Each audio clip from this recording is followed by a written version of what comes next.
एक बड़े से जंगल में पुष्पराज नाम का एक बड़ा स्मगलर हुआ करता था। उसके पास बहुत से लोग काम करते थे। वो लाल चंदन के पेड़ों को काटता था। उन्हें उसके पास मौजूद हाथी उठाकर ले जाते थे और उसके आदमी लॉरियों में लाल चंदन को चढ़ाते थे। वहाँ से लॉरी निकलते थे। वहाँ पर चेकपोस्ट के पास मौजूद पुलिस वाले भी पुष्पराज के ही आदमी होने के कारण उनकी जांच करे बिना ही वो लोग लॉरियों को छोड़ देते थे। ऐसे उसके जुर्म का साम्राज्य बहुत फैला हुआ था। उसके पास गंगा नाम की एक हाथी थी। पुष्पराज को गंगा बहुत पसंद थी। उसे अच्छा खाना खिलाते हुए उसका बहुत ख्याल रखता था। वो भी पुष्पराज को अपने ऊपर बिठाकर घूमते रहती थी।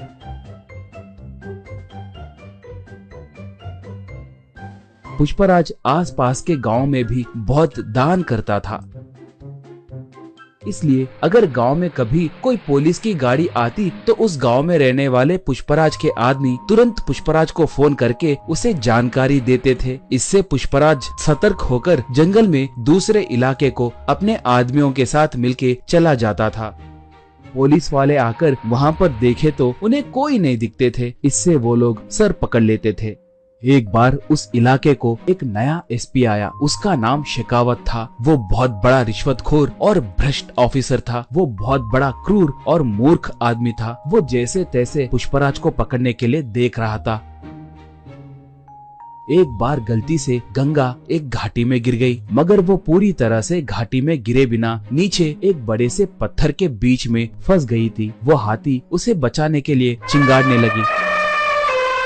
उसके चिंगाड़ को सुनकर पुष्पराज और उसके आदमी वहां पर आए। वो लोग गंगा को देखकर उसे कैसे बचाना है कहकर सोचने लगे। पुष्पराज तब, अरे इसे बचाने के लिए हमारी ताकत बस नहीं होगी। इसके लिए एक जेसीबी को लाना होगा। वो अब कहाँ पर होगा, उसे अब तुरंत लेकर आइए, कहा। एक तब, पुष्पा भाई, उस जेसीबी के मालिक का घर पुलिस स्टेशन के बिल्कुल बगल में ही है। हम अब उसके लिए गए तो बहुत खतरा होगा। पुलिस वाले हमें पकड़ सकते हैं। हम अब गंगा को छोड़ दिए तो ही अच्छा रहेगा। हमें वहाँ पर जाने के लिए हिम्मत नहीं है भाई, कहा। पुष्पराज उसे एक खींच के मारकर, गंगा के लिए मैं चाहे जितना भी दूर जा सकता हूँ। आप नहीं गए तो मैं ही जाकर उस जेसीबी को लाऊंगा। इसके अंदर आप लोग रस्सियों को तैयार करके रखना, कहा। ऐसे वो बाइक को लेकर गांव में आया। उस जेसीबी वाले से पूछकर जेसीबी को लेकर निकला।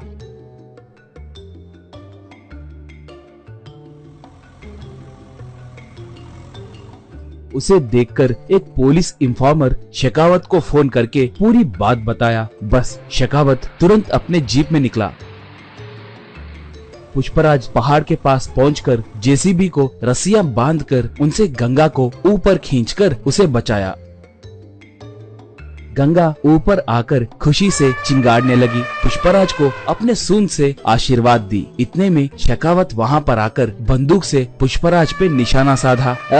शराफत से सरेंडर हो जाओ, वरना ये बुलेट तुम्हारे भेजे में घुसेगी, कहकर पुकारा। उसे देखकर पुष्पराज के आदमी मारे डर के वहाँ से भाग गए। पुष्पराज तब, मैं तुम्हारे बारे में बहुत कुछ सुना हूँ। तुम्हारे जैसे निठल्लों को मैंने बहुत देखा है। मैं तुम्हें सरेंडर हुआ तो भी तुम मुझ पर केस डालकर मुझे जेल में नहीं डालोगे कहकर मुझे अच्छे से पता है। मुझे एनकाउंटर करोगे कहकर मैं जानता हूँ, कहा। शेखावत तब, सही कहा, तुम बहुत समझदार हो। मैं तुम्हें एनकाउंटर करने के लिए ही आया हूँ। तुम्हें टपका दिए तो मुझे 10 करोड़ रुपए मिलेंगे। चुपचाप भगवान की याद करो, यही तुम्हारे आखिरी क्षण है, कहा। बस गंगा एकदम से उस पर वार की। सूंड से उसके हाथ में के बंदूक को दूर फेंक दी। उसे अपने सूंड से पकड़कर जमीन पे जोर से पटकी। बाद में उसे उसी घाटी में फेंक दी। इससे उसे छुटकारा मिला।